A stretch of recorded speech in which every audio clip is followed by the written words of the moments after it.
కానీ ఏమిటి దారుణం? ఎందుకు ఇది? ఈ ఊరికి డబ్బులు కలెక్ట్ చేయటమే మీ లక్ష్యమా? అది that is not the way of government. అది మీరు వేయటం ఎందుకు, మళ్ళీ ఏదో పంచడం ఎందుకు? అసలు ప్రజల్లా బతకనివ్వండి.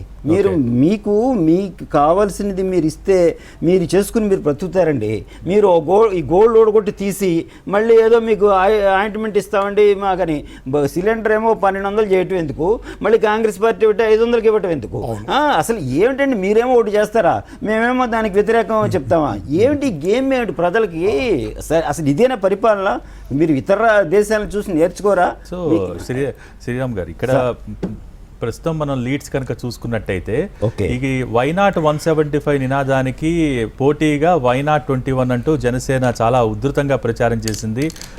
సో ప్రస్తుతానికి ఆ దిశగా ముందుకెళ్తున్నట్టు కనిపిస్తుంది. 20 స్థానాల్లో ఆధిక్యంలో ఉంది జనసేన. సో 15 స్థానాలకి ప్రస్తుతం వైసీపీ లీడ్ పడిపోయింది. 15 స్థానాల్లో ఇక్కడ ప్రతిపక్ష హోదా గురించి కూడా మనం ఆలోచించాల్సిన కోల్పోయే స్థితికి వచ్చేసింది.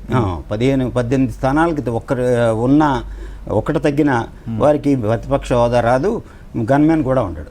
సో ఇప్పటిదాకా లెక్కించిన ఓట్ల శాతానికి సంబంధించి కూడా ప్రస్తుతం లెక్కలు వస్తూ ఉన్నాయి. టీడీపీకి ఇప్పటిదాకా లెక్కించిన ఓట్లలో 45.6% ఓట్లు టీడీపీకి పడ్డాయి. వైసీపీకి దాదాపు పాపారావు గారు వైసీపీకి దాదాపు 39 పాయింట్ సంథింగ్ ఈ షేర్ వచ్చింది. జనసేన పార్టీకి దాదాపు 9% ఓట్లు ఇప్పటిదాకా లెక్కించిన దాంట్లో సో వచ్చినాయి. అలాగే బీజేపీకి 2%, కాంగ్రెస్కి 1.5%.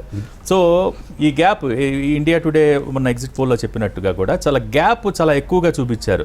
అంటే టీడీపీకి వైసీపీకి వచ్చే ఓట్ల శాతానికి దాదాపు 9-10% తేడా కనిపించింది. ఇంత ఉంటుందా? 15%. ఇప్పుడు ప్రస్తుతం 45.6% టీడీపీకి వస్తే వైసీపీకి 39 పాయింట్.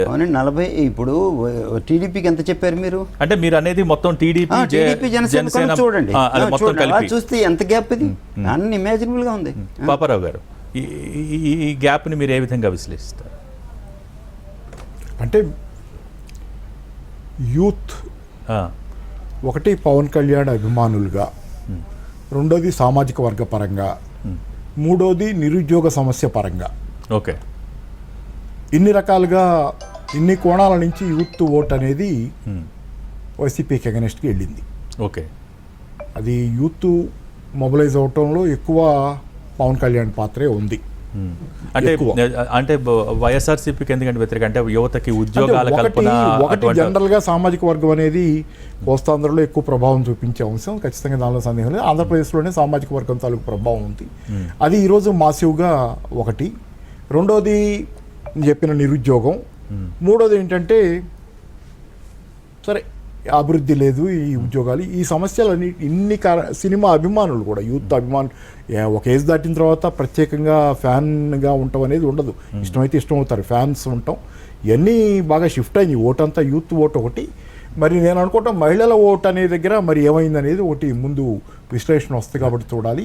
మహిళల ఓటు జనరల్గా చాలా మంది అసెస్ చేసింది ఏంటంటే అది వాళ్ళు అసెస్ చేసుకుంది కూడా వైసీపీ వాళ్ళు మాకే పడుతుంది, ఎందుకంటే మేము సంక్షేమం ఇచ్చాం, అది అమ్మఒడి ఇట్లాంటివి చాలా డైరెక్ట్గా వాళ్ళకి ట్రాన్స్ఫర్ చేశాం కాబట్టి. ముఖ్యంగా నేను మొన్న మింట్ పత్రికలో కూడా చూశాను, జనరల్గా women will be more loyal, తమకి చేసిన వాళ్ళకి ఇట్లా ఏదైనా ఫేవర్ చేసిన వాళ్ళకి లాయల్ అనేది. మరి అది కూడా ఏమన్నా పసుపు కుంకుమ ఇచ్చినప్పుడు అది లాస్ట్ మినిట్ లో లేండి, అది లాస్ట్ మినిట్ లో, అది చివరి 2 నెలల్లో ఇస్తే అది నమ్మపోవటం తప్పేం కాదు, జనం తప్పేం కాదు. అది 2 నెలల ముందు ఎలక్షన్ల కోసం కొనుక్కున్నట్టు ఇస్తే ఎందుకు నమ్మాలి జనం? నమ్మరు. అసలు చంద్రబాబు మీద విరక్తిలో ఉన్నారు ప్రజలు. చివరి 2 నెలల్లో ఇచ్చే 10,000 ఇచ్చినా తీసుకోవాలా? ఇప్పుడు ఏంటంటే ఇది 5 ఏళ్ల నుంచి ఇస్తున్నాడు, 5 ఏళ్ల నుంచి మొదటి నుంచి ఇస్తున్నాడు. నవరత్నాలు అని చెప్పిన వాటిలో చాలా వరకు అమలు చేశాడు, కానీ దాన్ని అంతవరకే చూడలేదు అనేది బహుశా నేను అనుకోవటం. అంతకంటే మించుకోండి నేను అనుకోవటం. మహిళల్లో కూడా మామూలుగా మహిళల కులాలు ఇట్లాంటివి పట్టించుకోరు అనేది, మహిళలకు ఉండే తీరు వేరే ఉంటుంది, మగాళ్ళకే ఎక్కువ ఉంటుంది కులాల గురించి అనేది జనరల్గా అంచనా. ఈసారి బహుశా ఆంధ్రప్రదేశ్లో కొంత ఆ భాగం కూడా ఎంటర్ అయి ఉంటుంది, కులాల భాగం కూడా ఆంధ్రప్రదేశ్లో మహిళల్లో కూడా ఎంటర్ అయింది అనేది నిస్సందేహంగా చాలా వరకు నిజమై ఉంటుంది. అలాగే ఏంటంటే మరి బహుశా మరి ఉద్యోగాలు లేని పిల్లల్ని చూసుకుని బాధపడి లేకపోతే ఇట్లాంటి కొంత కూడా మహిళలు కొంత వ్యతిరేకంగా అయిన అవకాశాలు ఉన్నాయి. అయితే ఏంటంటే ఆంధ్రప్రదేశ్లో స్కూళ్ళ విషయంలో కానీ వైద్యం విషయంలో కొంతమేరకు కానీ జగన్ చాలా చేశారనేది మాత్రం కూడా